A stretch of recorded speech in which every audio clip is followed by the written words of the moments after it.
nossa aula de história desta semana, páginas 106 e 107. Depois vamos para 110 até 113. O direito à cultura e ao lazer. O direito ao lazer é reconhecido pela Constituição Federal como um dos direitos mais importantes do indivíduo. Momentos de interrupção do trabalho e de descontração por meio de atividades prazerosas são fundamentais para uma vida digna e saudável. Nas décadas de 30 e 40, os trabalhadores conquistaram benefícios importantes, como a redução da jornada de trabalho, o direito a férias remuneradas e o salário mínimo. Tais conquistas permitiram que muitos trabalhadores e suas famílias tivessem mais tempo para a cultura e o lazer. Esse tempo livre era ocupado com atividades que se tornaram muito populares, como assistir a campeonatos de futebol, ir ao cinema e ouvir programas de rádio. Veja a seguir algumas das manifestações culturais mais populares entre os trabalhadores brasileiros. Ainda hoje, essas manifestações culturais são marcas da identidade brasileira: o futebol, o carnaval, o cinema, o rádio. Nas primeiras décadas do século XX, uma das estratégias utilizadas pelas associações e pelos sindicatos de operários para arrecadar fundos ou divulgar suas propostas era a realização de festivais. Leia o anúncio ao lado, em seguida responda as questões. Então, um grande festival proletário, a realizar-se no dia 22, às 20 horas, no Salão Celso Garcia, cito a Rua do Carmo, número 25. Então, leia aí com atenção.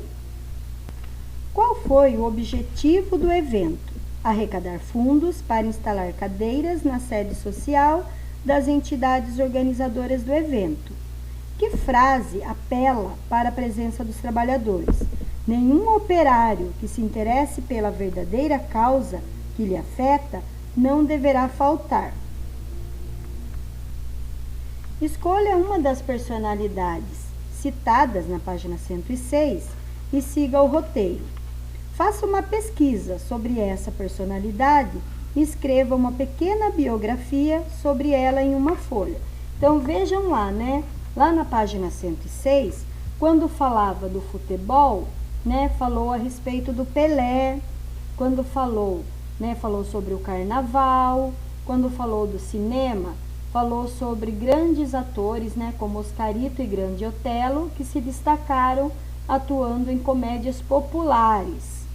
E quando se falou aí em rádio, foi falado sobre a divulgação da música popular brasileira, a cantora mais popular da época, Carmen Miranda, tá? Então, vocês podem fazer uma pesquisa sobre algum desses, personagem aí desses artistas e escrever alguma curiosidade sobre eles, tá?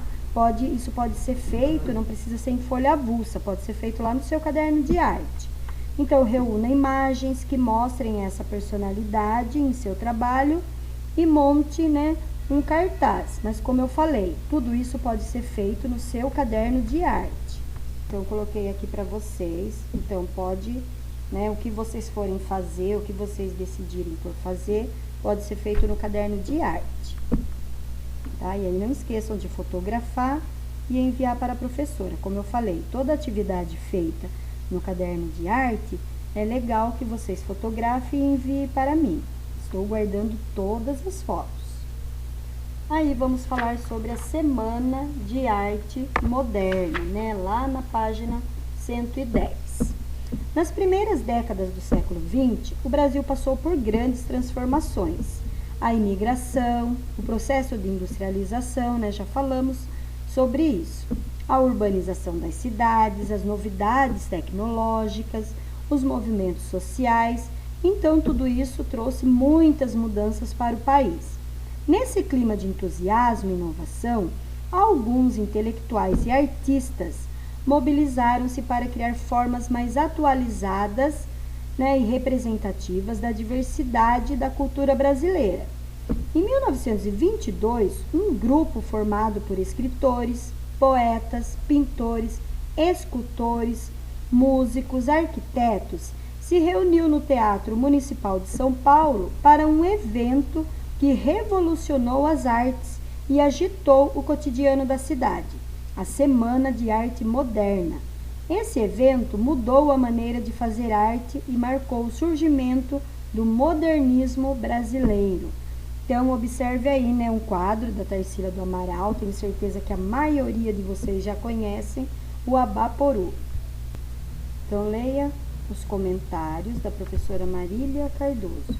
O objetivo dos artistas da semana era introduzir um conceito renovador de arte, tanto para os autores quanto para o público, convidando as pessoas a apreciarem uma literatura que desobedece à gramática, uma pintura que não imita a natureza, uma música que rompe com a harmonia e assim por diante.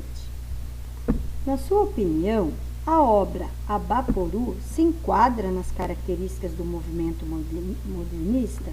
Então, observe aí, né, como fala ali no texto, essa arte modernista, ela não ficava presa, né, à característica normal das coisas. Então, não tinha que retratar as coisas exatamente como era, a natureza do jeito que era, né? O artista poderia fazer a sua própria representação da maneira que achasse melhor, da maneira que quisesse, tá? Então, por isso é uma obra considerada moderna, porque ela não imita nada, né? É uma criação do artista. Depois nós temos aqui também, né, mais duas figuras aí, observe com atenção, né, uma pintura, samba, Didi Cavalcante, e uma página da revista, tá? Uma partitura, então várias imagens aí. Depois eu tenho aqui uma pergunta. A obra do artista Didi Cavalcante aborda uma temática brasileira? Por quê? Sim, né, aborda o samba, que é um gênero musical tipicamente brasileiro. A arte tem várias categorias: música, dança, pintura, escultura, teatro, literatura, cinema, fotografia, tá? Então, imagine que você é um protagonista de uma semana de arte, tá? De 2022. Escolha uma dessas categorias e crie uma obra, tá? Então, você pode realizar essa atividade no seu caderno de arte, tá? Então, se for desenho, pintura, uma colagem, o que você quiser fazer, tá? Você pode pôr a sua criatividade aí para funcionar, escrever uma música, certo? Uma pintura, uma escultura, o que você falar sobre algum filme que você gosta, fazer uma colagem, tá? Não importa. O que você quiser fazer, tá? Lá no seu caderno de arte, não esqueça. Aí, depois aqui, vamos retomar, página 112. Quem aparece trabalhando nas máquinas dessa indústria? Então, eu tenho uma figura lá no livro, observe lá, e quem aparece aí trabalhando? Então, mulheres. Quais eram as condições de trabalho das operárias nessa época? O trabalho nas fábricas era bastante duro, tanto para homens quanto para mulheres. A jornada de trabalho chegava a 16 horas por dia. Os salários eram baixos e havia muitos acidentes. Mulheres e crianças recebiam salários ainda mais baixos do que os homens. De que forma as mulheres começaram a lutar por melhores condições de trabalho? Então, elas iniciaram um movimento para exercer seus direitos políticos, ter o poder do voto e a possibilidade de se candidatar a cargos públicos. Copie o quadro, né, no caderno e preencha com as informações do maior movimento operário ocorrido no início do século XX. Então, nome do movimento, greve de 1917. Quem participou? Operários das indústrias. Onde se iniciou? Em São Paulo. Né, o que eles queriam com essa greve? Né? Quais eram as principais reivindicações? Jornada diária de 8 horas, direito a férias e descanso semanal remunerados, proibição do trabalho de crianças e trabalho noturno de mulheres, seguro contra acidentes de trabalho e aposentadoria. Qual foi a resposta dos governantes? O movimento foi violentamente reprimido pela polícia, houve mortes e prisões, e operários estrangeiros foram expulsos do país.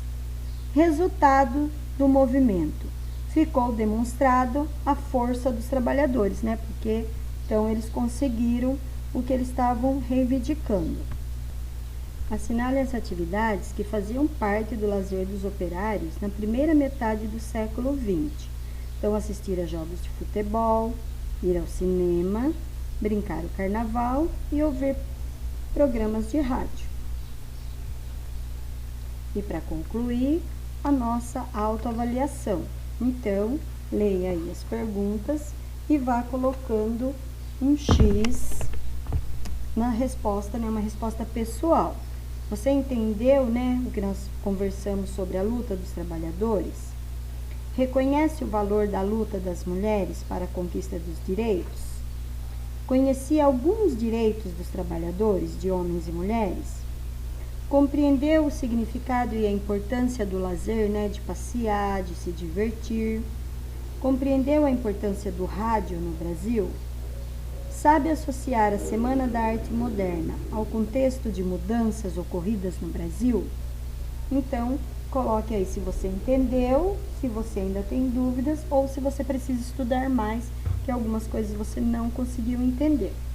Então, essa foi a nossa aula de história desta semana.